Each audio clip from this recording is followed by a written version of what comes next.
खुलुमबाय रायजोफोर, दिनै फुंबिलिनि खौरांफोरा जाबाय। बे समाव नोंथांमोननि गेजेराव फोसावनो लादों मोनसे दुखुनांथाव खौरां। बिटिसिनि लेङाइ बुंथिगिरि एबा डिपुटि स्पिकार बिजितगोरा नार्जारिनि हरखाबै जिउ गोमानाय जाथाया नखरजों लोगोसे बिटिसिआवनो दुखुनि साया साग्लोबहोदों। बिटिसिएलएनि लेङाइ बुंथिगिरि बिजितगोरा नार्जारिया तामुलपुर जिल्लायाव थानाय कुमारिकाटानि गावनि न'आवनो अबथिरायै जिउ फोजोबना लाबाय। नाथाय बेसेबां सैथो? बेनि आन्दोआव सोरनिबा खैसार दं नामा? बेखौ दासिमबो रोखायै मिथिनो मोननाय जायाखैब्लाबो बिथाङा गावखौनो जिउ फोजोबना लादों होनना गोबां सुबुंफोरा अजद होदों आरो गोबां ससियेल मिडिया निउज पर्टेलफोराव सावरायजागासिनो थानायखौ नुनो मोनदों। बिटिसिनि डिपुटि स्पिकार बिजितगोरा नार्जारिया गावखौनो फोथैना लादों होनना सन्देह खालामनाय जादों। बिथाङा सासे बिजेपि दोलोनि एमसिएलएबोमोन। बिथां गेदेमानि बेबादि हरखाबै जिउ गोमानाय जाथाया बयखौबो सोमोनांहोदों।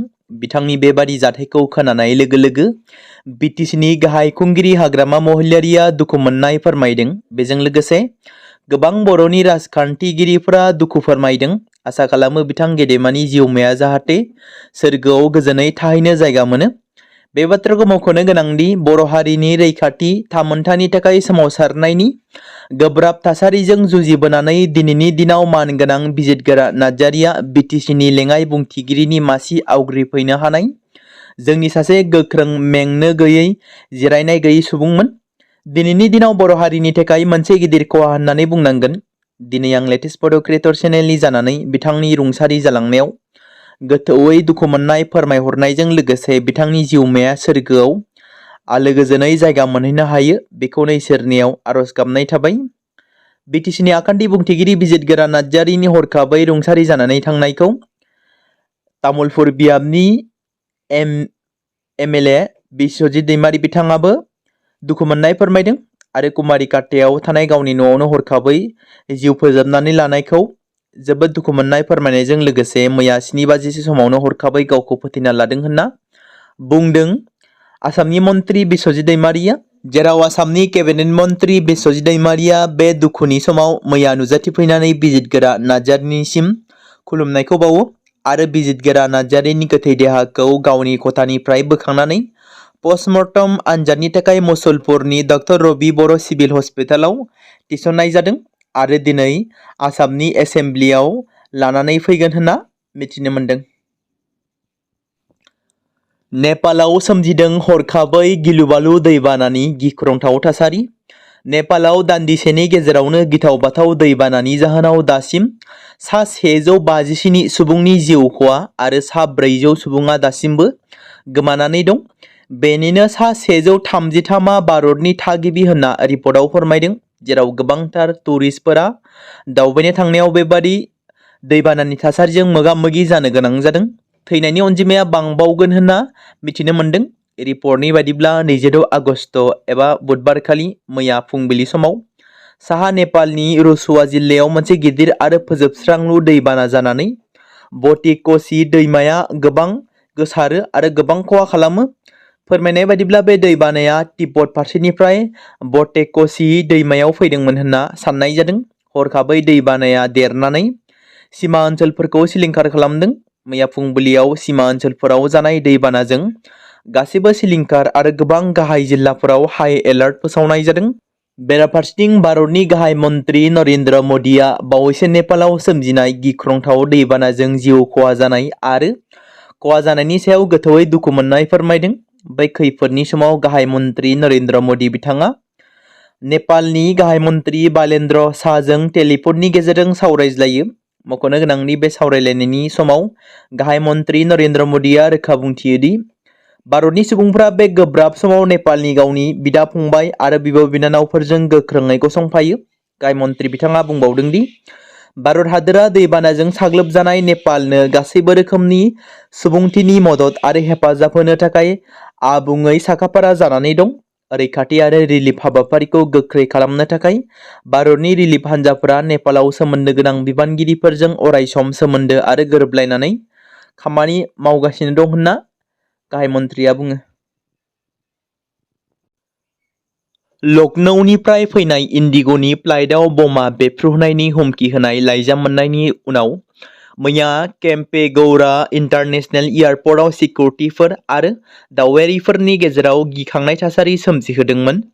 बे जाथाया इन्डिग'नि फ्लाइट 6E231 आव जादोंमोन, जेराव मैया फुंबिलियाव बिरखं गाथोननि टार्मिनेल 1 आव रैखाथियै फ्लाइटआ बाख्लायदोंमोन। केबिन क्रुआ बिरखंजों बिरबाय थानाय समाव आरो दावबायनायनि जोबथा बाहागोआव हुमखि लाइजामखौ मोनो।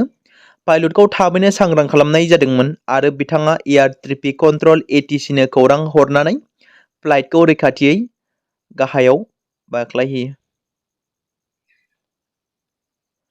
बड'लेण्ड मुलुगसोलोंसालियाव साननैनि हाबाफारिजों हारमनि थ्र' लिटारेचार खुंफुंदों।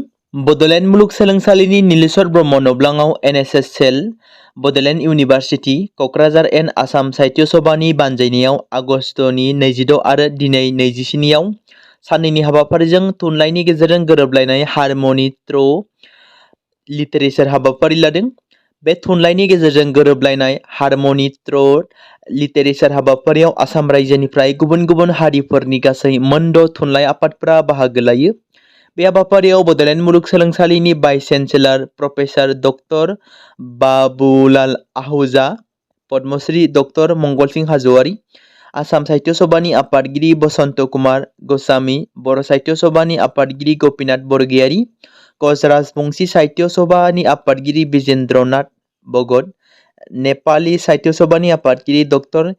चिन्तामणि शर्मा, राभा साहित्य सभानि आफादगिरि अमर चन्द्र कच, सान्थाली साहित्य सभानि आफादगिरि बैया महन सरेन, बड'लेण्ड मुलुगसोलोंसालि रेजिस्ट्रार ड. प्रहलाद बसुमतारी आरो गुबुन गुबुन बिबानाव थानाय सोद्रोमाफोराबो बाहागो लादोंमोन। फिसायखौ फाहामथाय होनो थाखाय रांखावरिनि आंखालाव दं सासे बर' बिमाया क'क्राझार जिल्ला सिम्बोरगाव ओनसोलनि सिङाव थानाय 1 नं जावलियापारा गामिनि दुखुथिया नखरनि राजिब बसुमतारी बिथाङा बे बोसोर आगोलनिफ्रायनो टिबि बेमारजों भुगिनांना दं। बे बाथ्राखौ फोरमायदों गावनि अनसुलि बिसिया।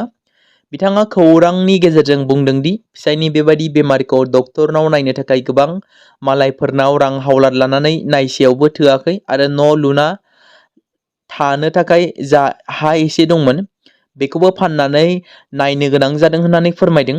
बेनिखायनो बेमारजों भुगिनांनाय फिसाय राजिब बसुमतारी बिथांनि आंगो अनसुलि बिसि बिलाइस्रि बसुमतारीया दानि जि सोलिबाय थानाय एबा हाग्रामा महिलारि दैदेननाय BTC खुंथायनि सायाव राङारि मदद हास्थायदों। आखाइ खबजबनानै गावनि फिसायखौ फाहामथाय लानो थाखाय लोगोसे सोरबाफोर नखरनिसिम सुलाद लानो थाखाय 970716589891 नङाब्ला 7637032909 जानबुं नम्बरनि गेजेरजों जगाजग खालामनो हागोन।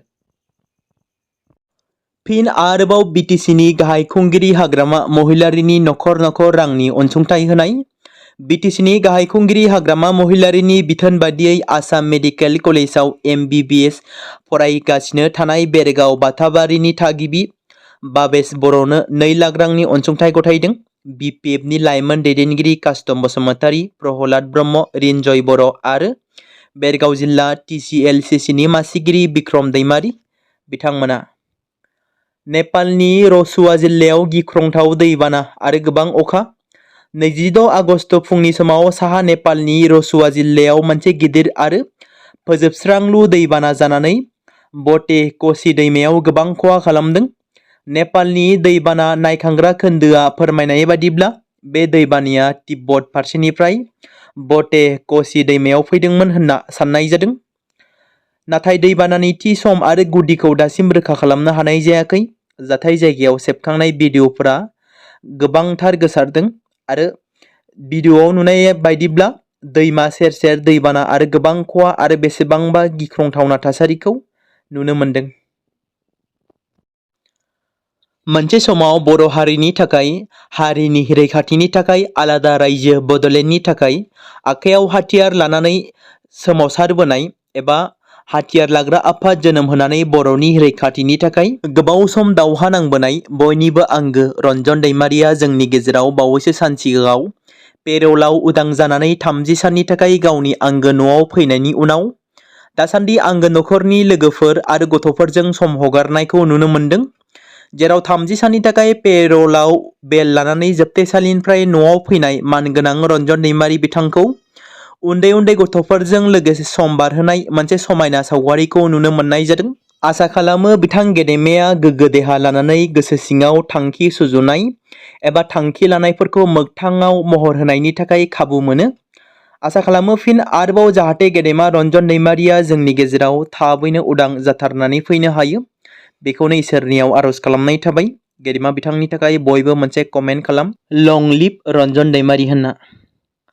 मोनसे दुखुनांथाव जाथाय, सासे बिहामजोनि सोमोनांथाव थैनाया कामरुप जिल्लानि गान्दामाव दावराव सोमजिहोदों। नखरनि सुबुंफोरा बुथारनायनि अजदआव गसर थिसनदों। पुलिसआ फिसायखौ खाबाय। मख'जाथावदि थैनाय मिताली कलिता मुंनि आइजोआ दान मोनसे सिगां सासे गथ' जोनोम होदोंमोन। मितालीनि गोथै सह'खौ न'नि साखाथियाव थानाय फुख्रियाव गोथै सह'खौ मोननाय जादोंमोन। मितालीनि गोथै देहाखौ बोखांनानै सुवालकुसि गुदि देहा फाहामसालिसिम लानानै थाङो, जेराव बिखौ मोजां फाहामथाय होनो थाखाय गंसे प्राइभेट देहा फाहामसालियाव लानानै थांनाय जादोंमोन। नाथाय देहा फाहामगिरि एबा डक्टरफोरा बिखौ थैबाय होननानै फोसावो। बिमानि नखरा फिसाय समर दास आरो फिसायनि नखरखौ बुथारनो थांखि लानायनि उनाव बिहामजोआ गावखौ फोथैना लादों होननानै सुवालकुसि पुलिस थानायाव एफआइआर होनायबो जादों। भारतारि बोथोर बिगियान बिफान थामहिनबा IMDआ हादोरनाङैनो एलार्ट फोसावदों। थाद'नाय गैयै अखा हानाय, सारअन्थाइ गावनाय आरो गोख्रै बार बारनो हागौ होनना सांग्रांथि फोसावदों। हादोरनि राजधानी दिल्लीयाव फैबाय थानाय सप्तानि गेजेराव खोमसि अख्रां आरो रेजें अखा हानायनि सम्भावना दं।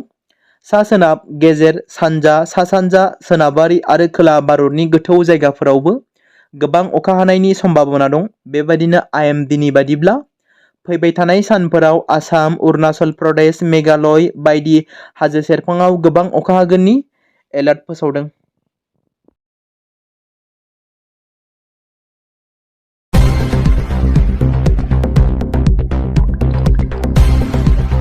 बे समाव मोनसे गोजोनथाव खौरां बाक्सा जिल्लानि बरमायाव थानाय रुरेल एकाडेमिया लानानै फैदों नोंथांमोननि थाखाय मोनसे गोजोनथाव खौरां। थांनाय SSLC आरो हायार सेकेन्डारिनि आनजादाव जाय फरायसा आरो फरायसुलिफोरा उथ्रिसारनो हायाखैमोन एबा फेल जादोंमोन, बेनि थाखाय रि-एग्जाम होफिननो गोसो गुदुं फरायसाफोरा थाबैनो बरमा सेकेन्ड गेटआव थानाय रुरेल एकाडेमियाव मुं थिसनफैनानै मेट्रिक आरो HS आनजादखौ होफिननो हागोन।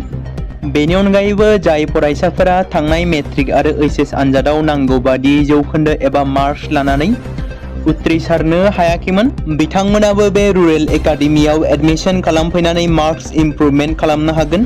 स्ट्रिम हिसाबै आर्टस, साइन्स आरो कमार्सनि गासैबो फरायसाफोरा रुरेल एकाडेमियाव एडमिशन खालामनो हागोन।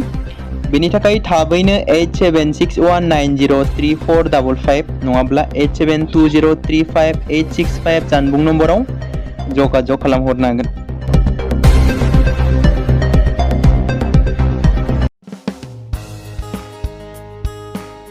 बे समाव मोनसे गोनां फोसावथाय बर' सावथुन नायनानै मोजां मोनग्रा गासै बर' रायजो राजाफोरनि गेजेराव लानानै फैदों मोनसे बर'नि OTT प्लेटफर्म गोनां, जाय प्लेटफर्मनि गेजेरजों नोंथांमोना बर'नि गोदान गोजाम सावथुनफोरखौ नुनो मोनगोन। थांनाय माखासे बोसोर सिगां बर'नि गेजेराव लानानै फैनाय निउबो एप बायदिनो फिन आरोबाव लानानै फैदों बर' रायजो राजाफोरनि थाखाय। बे बाथ्राखौ मख'नाया गोनांदि 2025 मायथाइनि जानुवारि दानाव ओंखारनाय आंगो स्ट्रिम मुंनि मोनसे OTT प्लेटफर्म गोनां निउबो एपनि गेजेरजों नोंथांमोना गोबांथार बर'नि सावथुनफोर जेरै ट्रेजेडि, रमान्टिक, एक्सन आरो कमेडिजों बुंफबनाय सावथुनफोरखौ नुनो मोनगोन। जेरै सनानि नखर, थांखि गैयै समाज, अनसुला आफा, हिर', बिमा बायदि बाजै, अर, थैसाम, वान्टेड, संदान आरो रं नाम्बार बायदि सावथुनफोरा मख'जाथाव। बेफोर सावथुनफोरखौ नायनो थाखाय नोंथांमोना गिबियावनो आंगो स्ट्रिम एपखौ गाव गावनि मबाइलाव थानाय प्ले स्ट'रनिफ्राय डाउनल'ड खालामनानै लोगोसे इनस्टल खालामनानै गावनि मबाइल नाम्बारजों लगइन खालामनानै लाग्रोनांगोन।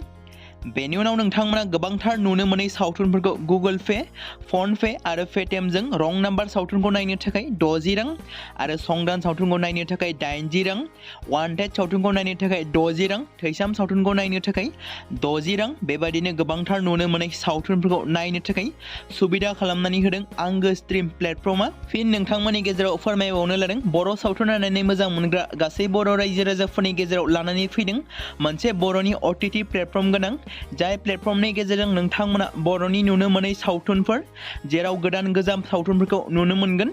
बे बाथ्राखौ मख'नाया गोनांदि 2025 मायथाइनि जानुवारि दानाव दिहुनजानाय आंगो स्ट्रिम मुंनि मोनसे OTT प्लेटफर्म गोनां एपनि गेजेरजों नोंथांमोना गोबांथार बर'नि ट्रेजेडी, रमान्टिक, एक्शन आरो कमेडीजों बुंफबनाय सावथुनफोरखौ नुनो मोनगोन।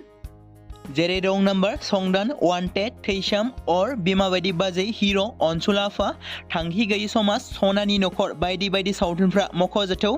बेफोर सावथुनफोरखौ नायनो थाखाय नोंथांमोना गिबियावनो आंगो स्ट्रिम एपखौ गावनि मबाइलाव थाखानाय प्ले स्ट'रनिफ्राय इनस्टल खालामनानै गावनि मबाइल नाम्बारजों लगइन खालामखांनायनि उनाव नोंथांमोना गोबांथार नुनो मोनै सावथुनफोरखौ गुगोल पे, फन पे आरो पेटिएमजों रं नाम्बार सावथुनखौ नायनो थाखाय 60 रां, संदान सावथुनखौ नायनो थाखाय 80 रां, वान्टेड सावथुनखौ नायनो थाखाय 60 रां, थैसाम सावथुनखौ नायनो थाखाय 60 रां, बेफोरबायदिनो अर सावथुनखौ नायनो थाखाय 60 रां पे खालामनांगोन। बेबायदिनो गोबांथार नुनो मोनै बर' सावथुनफोरखौ नायनो थाखाय सुबिदा खालामनानै होदों आंगो स्ट्रिम प्लेटफर्मा।